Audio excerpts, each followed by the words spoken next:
The county's mayor says the county is changing course on its plan to pursue a deed restriction exchange, specifically between Enterprise South Nature Park and McDonald Farm. Thanks for joining us. I'm Kim Chapman-Whitfield. And I'm Josh Rowe. Mayor Weston Womp says the decision comes after due diligence on the county's park. He says the county heard from people about their desire to preserve the nature park and uphold the history of McDonald Farm. However, he goes on to say the work will continue to find a site better suited for industry and job creation. The original deed restriction swap wanted to use Enterprise South land for industrial development in exchange for preserving thousands of acres at McDonald Farm. It drew criticism from conservationists and other advocates. Tonight, Mayor Womp is singling out one group and calling on them to return money that they received from the public. News Channel 9's Lily Butler explains. This map shows how this part of Enterprise South, known as Atlas Trail, was part of over 500 acres that could have been industrialized.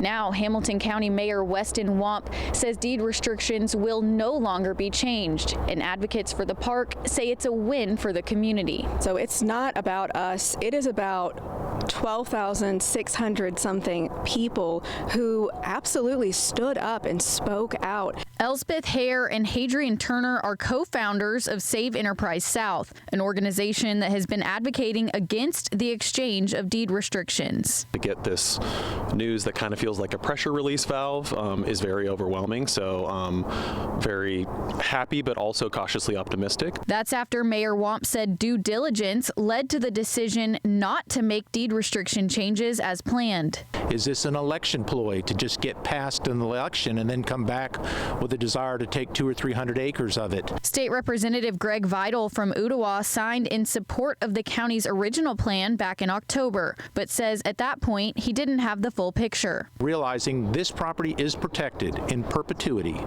that means forever. And I hope the mayor's decision is forever to protect Enterprise South. Mayor Womp criticized the advocacy group Save Enterprise South and encouraged them to refund any donations sent to save the park. We're happy to refund, that's not a big deal, but the outpouring of support of people saying, keep my donation and make sure that this permanently protected park stays protected. At Enterprise South Nature Park, Lily Butler, News Channel 9. Save Enterprise South Nature Park says they still plan to do community events, including a trash cleanup near the trail there later this month.